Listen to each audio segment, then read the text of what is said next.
Okay. All right. Well, my name is John Hanlon. I am from Grace College in the northern part of the state. I am a journalism and communication double major, and I'm going to be talking about drones today.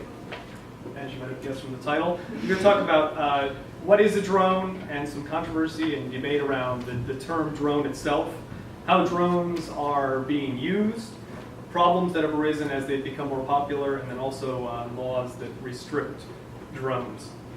So what is a drone? Dictionary.com defines a drone as an unmanned aircraft or ship that can navigate autonomously without human control or beyond line of sight. And in the past, when you thought of drone, you might have gotten a picture like this in your mind of a military aircraft. But what I'm talking about today, and what has really become more popular, is consumer drones. It's not something that looks like a military aircraft, it's something that looks more like this. And I have one right down here. This is the DJI Phantom model. If you've seen a picture of a drone the last couple of years, it probably was this one, a consumer drone. And these are about $1,000, and they have a HD camera on the bottom side of it, and then here's what the controller looks like. And you can hook your smartphone or tablet or whatever right into that, and that's actually how you can see the pictures when it's flying up there. You can see what the drone is seeing right there. So that's what I'll be talking about today. When I say drone, I'm referring to this type of drone, not a military aircraft. So there is a little debate and controversy around the term drone. As I said, the perception in the past has been that it is a military aircraft, but our perception is more and more that it looks something like this. And so what should these be called? And the FAA defines a drone as calls a drone an unmanned aircraft system, or UAS. A lot of hobbyists call them quadcopters. And as part of my research, I interviewed Jack Nickus, who is a reporter for the Wall Street Journal, who writes about aviation, and he's pretty much become primarily he writes about drones now. That's his main beat. And I asked him about the debate over the terminology, and he said many in the industry reject the term drone, saying it's either inaccurate or connotes that the devices are dumb or that they have a militaristic reputation.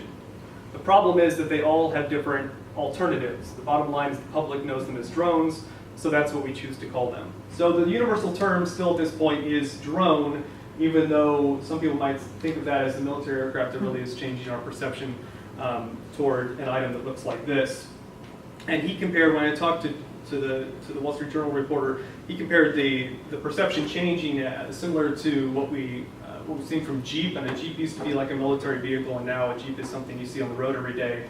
It's something that anybody can drive. So it's a similar idea, but just the term drone, or I like to call it consumer drone, is what is still the universal term. There isn't anything else that's been universally agreed to beyond that. For the last couple of years, I've worked part-time at WNDU-TV in South Bend, and last fall I had an opportunity to produce a report about a local man who flies drones. I want to play that. And give you a look at some of the things that drones are being used for. Drones. In the past, they were a tool mostly used for the military, but outside the battlefield, and even right here in Michiana, the unmanned flying machines are reaching new heights.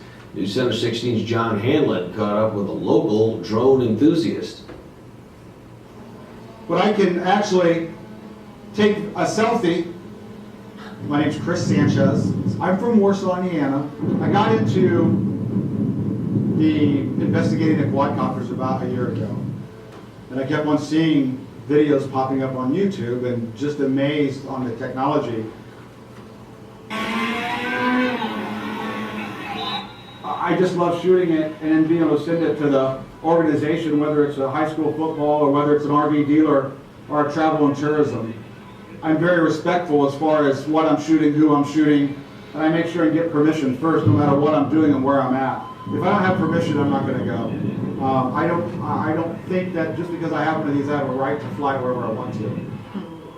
I like to shoot in angles that are more in a 20 to 30 to 40 feet. Because you just don't see that. Camera booms don't go that high, airplanes don't go that low, and people aren't that tall. So it makes a very unique angle, so that the camera is adjusting itself the whole time, which makes it really nice. As far as what I think is, will the world be filled with drones flying around everywhere? It's no different than if you go to London, there's a camera on every telephone pole downtown. So whether it has props on it or not, I would say that you're probably going to see a lot of drones flying around. That would be my assumption. And if you're thinking of having a drone for yourself and you think it'd be fun, it's not a cheap hobby. Chris's drone costs more than $1,500, and there are FAA regulations about where a drone can be flown and for what purpose. For instance, you can't fly one near an airport, and you can't use a drone for commercial purposes. And to see more aerial videos shot by Chris around Michiana, just head to our website, WNDU.com, and click on the story. So that gives you a look at a little bit of how people are using drones, and really the possibilities are endless on how they're being used. Here's an article from just April 4th, 2015, so recently here from NBC News, about an organization called Air Shepherd. It is using drones to stop poaching of rhinos and elephants in Africa. And basically they have them in the air, and then they're able to alert local police when they spot somebody. So they're really, there's a million uses for them. And some of you may have seen this video. So we're going to get that first.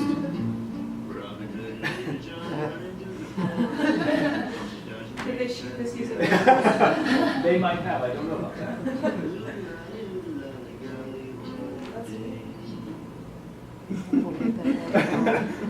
Some of you might have seen this. This video has been watched about 10 million times. It's fireworks.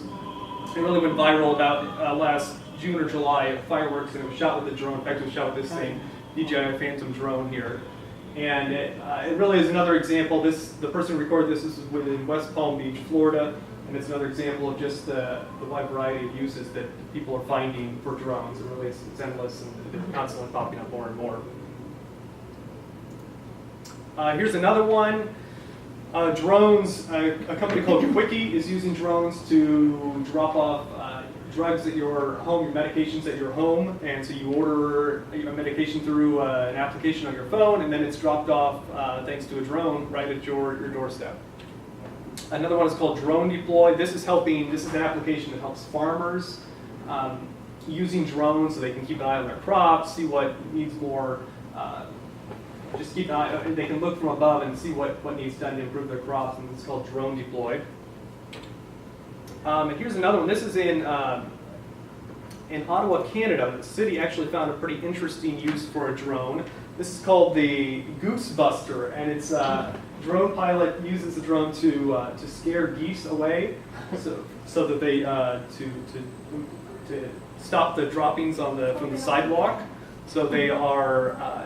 This is by the city of Ottawa. They contacted a local drone pilot, and he flies around and does that now. So that's another unique use. But with this, a lot of problems have arisen. A lot of you probably heard of this situation with the drone crashing at the White House. This was January 26, 2015. An off-duty government employee who said he had been drinking crashed the drone, which again is the DJI Phantom, same one here, on the lawn of the White House, and actually locked down the White House, and President Obama responded to the situation, and really, for the first time, a lot of people saw that, hey, it could be a problem with all of these in the sky, and basically, people can fly anywhere they want. But this is far from the only problem. Actually, national parks actually banned drones in June of 2014. And then about a month later, a guy named Andreas Meisner crashed one at Yellowstone. And he was actually federally prosecuted, and he received a year of unsupervised probation and a 1-year ban from the park as well. And in response to this situation, Al Nash, a Yellowstone spokesperson, said, up until this summer, drone use had been a very infrequent issue, really not something that we had run into. It became an issue this year. So you can see how this is a new thing. It's really been popping up, and the popularity has really just soared in the past couple of years. There are laws in place to restrict drone use. For example, the big issue is that any commercial flying, any flying to make money is illegal. But there was a proposal, the FAA proposed a change to that law on February 15, 2015, and it would require anyone who wants to make money with drones to pass a test every 2 years, and there are also other restrictions in place, like they couldn't fly, or they had to fly under 500 feet, they couldn't fly near airports. And after this, after the proposal from the FAA in February, I went back and talked to Chris Sanchez again, and I just get to the part where he talks about the law. Play this and get his, to ask him what his thoughts were on the proposal. And it's forcing the Federal Aviation Administration to think outside the box. In February, the FAA proposed rules that would make commercial for-profit drone flying legal. If the proposal becomes law, operators must pass an aeronautical knowledge test and not fly out of eyesight and not near airports. In other words, once certified, Sanchez can sell his aerial pictures and video. I don't know anyone that has this technology that isn't pleased with the way the FAA is going. And I don't think that I don't think anyone knew that this phenomenon was going to come, this technology was going to be so incredible and advanced. So what's the next step for you then that you're planning on taking? Follow the FAA's rules and regulations and stay within the guidelines, don't fall in the gray area, follow the certification process. The proposed rules likely won't become regulation until sometime in 2016. Until then, Sanchez will continue honing his skills, reaching new heights, and waiting for the FAA to catch up. So that gives you a look at what his response, what he thought about the proposal was mostly positive. So just to recap and take a look back, we covered what is a drone, a little bit about the controversy and debate over the terminology and the perceptions changing from a military aircraft to something that looks more like this. All of the possibilities, and there were far more that I didn't include here, of how people are using these drones. And once that the law goes into place where you can pass the test and use them commercially, there'll certainly be a lot more people jumping on that and making money off drones. And then we looked at problems that have arisen with drone flying and how it's really taken off in the last couple of years in popularity, and then the laws and the current laws in place. So thank you. All right, thank you. So we have time for a few questions. Yeah. What got you interested in drones? I don't know. I've been following the what's been happening with them for over a year now, probably. And I don't know, just I guess the new possibilities. I'm into photography and videography, so I guess the possibilities on that front especially. But then once I saw, hey, all of these people are doing all of these other things with them as well, things that that you wouldn't initially think about, but when they get this in their hands, they come up with these creative ideas and ways to make money. And it's like, wow, that's really cool and that's really interesting. So you're a communication major. So Yeah. what is, I understand you were talking about it used for visual storytelling, and what is your communication angle on this? Because you talked about its function for agriculture and for delivering things. So what is your communication interest in drones? What is your core here of how it fits into communication and mass communication? Right. Well, like I mentioned, there are a lot of communication aspects from the TV stations using Right, them right. to get video, Mm-hmm. and that whole idea. And some of the, I don't think I mentioned this, but there have been a handful of film companies and TV networks that have been allowed, given permission to use drones. Not many of them, but a handful of them. And so it certainly plays a big role there. And once, like I said, once you are allowed to make money for them, then I think we'll see a lot more like local TV stations and that type of thing jumping on the bandwagon as well, getting people certified. Well, I guess what I'm asking you, because you've been working as a journalist part-time, you said at your local station, and so what does that mean in terms of employees and journalists and the future of videographers, video journalists, producers, in terms of using this kind of content rather than which is less able to control, I'm assuming, than using your eye and your study and your framing and stuff. So I'm assuming you do video journalism, or are you a text generally? I do both. I produce this couple reports there. So I yeah, said that. right. So obviously it gives you just a view from above that people have never had, unless you had a helicopter, which a lot of local stations didn't. They aren't large enough that they would have a helicopter in the sky, and even with those, they still have to fly it so high that it's sometimes hard to get down low. So I think it opens up a lot of new possibilities to just get that view above that we've never had before, and kind of in between.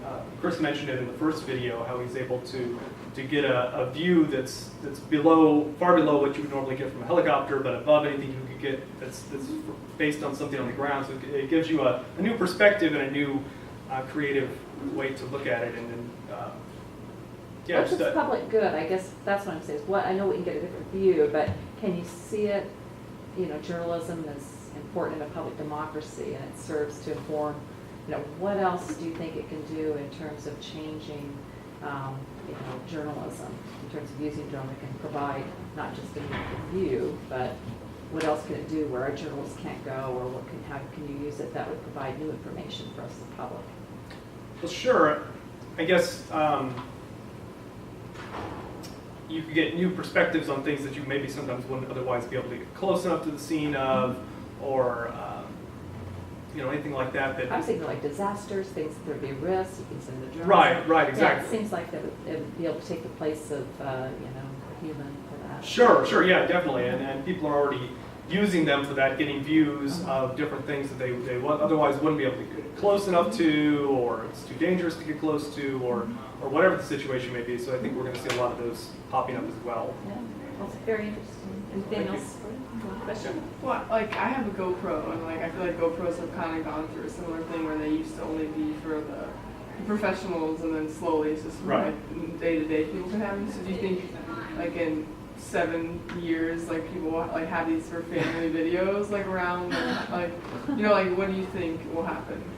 Well, they're becoming more and more safe for indoor flying and that type of thing. I mean, obviously, they're still a little dangerous to just anybody out there have one. I mean, you could still, you know, get seriously injured with one of them. So I think, I don't know if everybody will have them in 5 or 10 years, if it'll be a thing that everybody has, but I mean, it will certainly continue to be more popular as they get less expensive, as the price drops, as they become more safe, as they get restrictions in place. But I don't know. I don't see it being a thing that like every family will have one for family vacations or whatever, just because they're a bit of a hassle now. If you want to get that kind of a shot, you want to get something really cool, then of course you'll go for it. But I don't see it being a thing that like everybody owns one in 10 years. Yeah. Why? There's a guy in my hometown that has one, and he did like videotape the whole 4th of July parade.